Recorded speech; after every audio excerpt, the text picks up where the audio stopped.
So you want to make videos. Look, I know you don't actually want to make videos, and this is just a school project that you're watching. Just roll with me, okay? Just roll with me. So you want to make videos. There's a few steps you got to take to make the best video you can. And I've boiled the process down to about 6 easy steps. And hopefully by the end, you'll be able to take an idea from its infantile, just brain stage and make it into an awesome video. Or you'll just fail miserably, and this is all a waste of my time, and we're all gonna die eventually, so why even bother doing anything at all? I mean, there's no point or rhyme. Alright, step number 1. You need to get an idea first. You can't make any good video without having an idea, a solid idea. There are a few things you can do to brainstorm ideas for your video.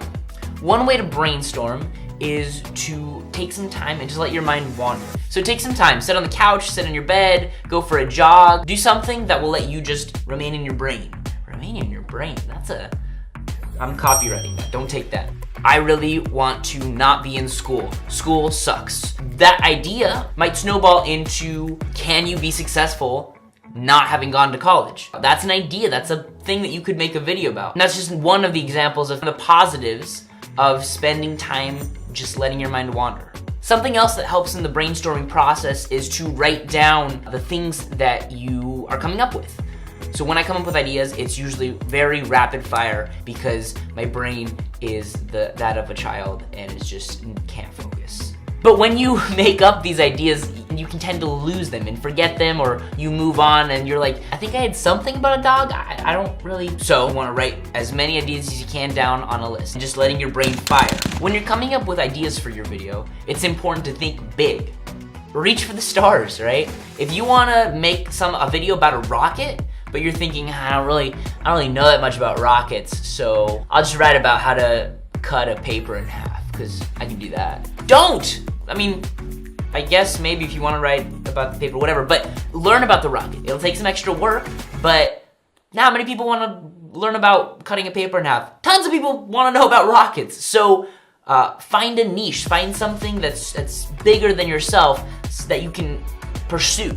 Another way to help brainstorm is to find a problem that you can solve with a video or with your idea. Some examples are, do people need to learn how to make chicken kelaguen? Kelaguen? Am I saying that right? Kelaguen. Kelaguen? How do you pronounce chicken something? Chicken kelaguen. Kelaguen. Okay, perfect. Thank you. No problem. I've heard this before, but okay. Have a good one. Do people need to learn how to make chicken kelaguen? Do people need to learn how to spot a triple back handspring? Maybe someone wants to learn how to become a lifeguard. You want to get that idea and you want to provide the solution. And lastly, in brainstorming, you want to go back to that list and you want to get rid of the stuff that maybe isn't feasible. So you want to think big, but some stuff just isn't possible for you right now. You're probably not going to be able to go rock climbing with Will Smith. But save the idea. And maybe right now you can make a video on how to prepare for rock climbing. You send that out, you post that, and then Will Smith sees it, and he's like, oh, that's hot. That's hot. You never know. So save those ideas for later on. Right now, focus on the things that are big, but that you can do within this time frame. Step number, a dose. That's 4. That's not the right. 2. It's 2. We're on 2. Write a script. Trust me, it's gonna help you out in the long run. This video is being read off a script right now. I would show you, but I got a huge teleprompter over there, really expensive, like $1,000. I would show you, but writing a script is gonna help you out immensely. It's gonna organize your ideas for you, and it's also gonna make you seem like you know more about your topic than you actually do.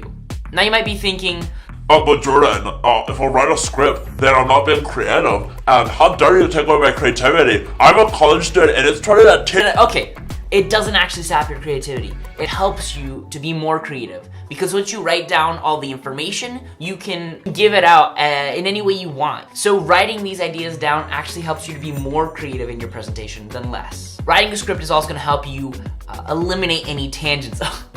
Tangents, that reminds me. One time in math class, we were talking about tangents and how circles and tangents, like, I hate math because I'm bad at math. It's not a creative thing at all. And so I was like, math, all the circle was there. Mickey Mouse over here like, D, I was thinking, oh. And Don's just like, that's what is eliminated with it when you write a script. Here's a little pro tip Pro tips with Jordan. Write your script for your audience. So if you're talking class of kindergartners, don't talk about how complicated perineumonic effusion is an invasive surgery. Maybe talk about ducks and how ducks are cute and cool and neat and awesome. Make sure to write your script, write your presentation in a way that the viewers, your audience, are going to understand and click with. Step number three, make a storyboard. If you don't know what a storyboard is, it's basically a visual script. So you'll be able to say, I want the camera to move this way in one shot and this way in another shot. This helps to eliminate anything that repeats too much, so maybe you move to the right too many times with your camera. If you draw up that storyboard, you're gonna notice, oh yeah, I only did right arrows. If you are more of a visual learner, this can really, really help you. Step number 1, 2, 3, 4. Dude, that actually hurt my neck really bad. Check what gear you've got. First, you gotta start with what camera you're gonna use. This should be pretty easy since everyone's got one of these in the palm of their hands, right? A camera phone is one option. Another option is buying a DSLR, or if you already have one, using a DSLR camera. DSLR stands for Digital Single Lens Reflex Camera. Simple, right? And you don't have to use a phone or a DSLR. There are plenty of other options for you to choose from, like a webcam or another type of camera. Next on your list of things to check out for your gear is lights. Lighting is very, very important. And don't worry, lights aren't that expensive to buy. You can use in-house lights, you know, turn on the ceiling lights. Those will give you some lighting. It looks kind of weird sometimes, but it can work. The next option up would be to buy 2 heat lamps, like what I'm using right now. I just bought 2 heat lamps from Home Depot with some bulbs. It didn't cost more than 80 bucks. Very simple. But if you can't afford those, that's totally fine. The next thing I would say to try would be to go outside and use natural sunlight. Sunlight's really strong, it's powerful, and it's there for about 12 hours a day. Here's a pro tip. Pro tips with Jordan. If you're planning on using sunlight, I would recommend going out at sunrise or sunset. Those 2 times of the days offer really rich colored light and evenly spread light. It's gonna look really good. The last thing to check on your gear list is audio. It's very important that you get clean audio. Don't use the microphone that's on the camera you're using. I'm gonna switch over to the microphone that's within my camera and let's just compare the two. So now this is the onboard mic. It doesn't sound great. It's pretty not nice to hear. So let's switch back to the offboard microphone.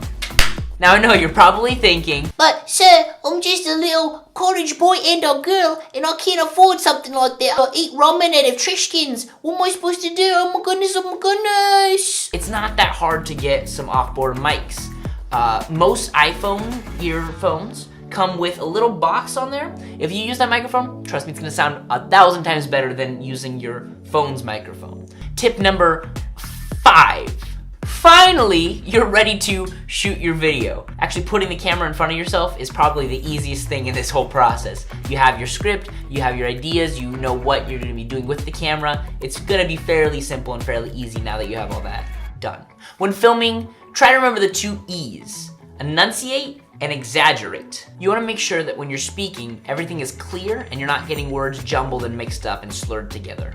You also want to exaggerate. The camera adds 10 pounds, well, it also saps about 90% of energy. You gotta be a little bit more, you gotta up it about 10% so that people are interested and that the information is memorable. Another pro tip,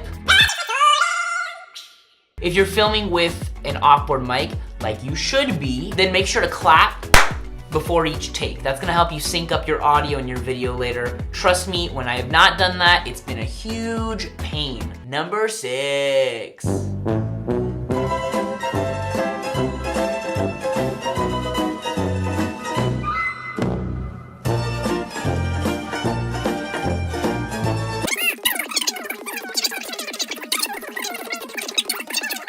Alright, that's pretty much all you'll need to make a killer video presentation. In conclusion,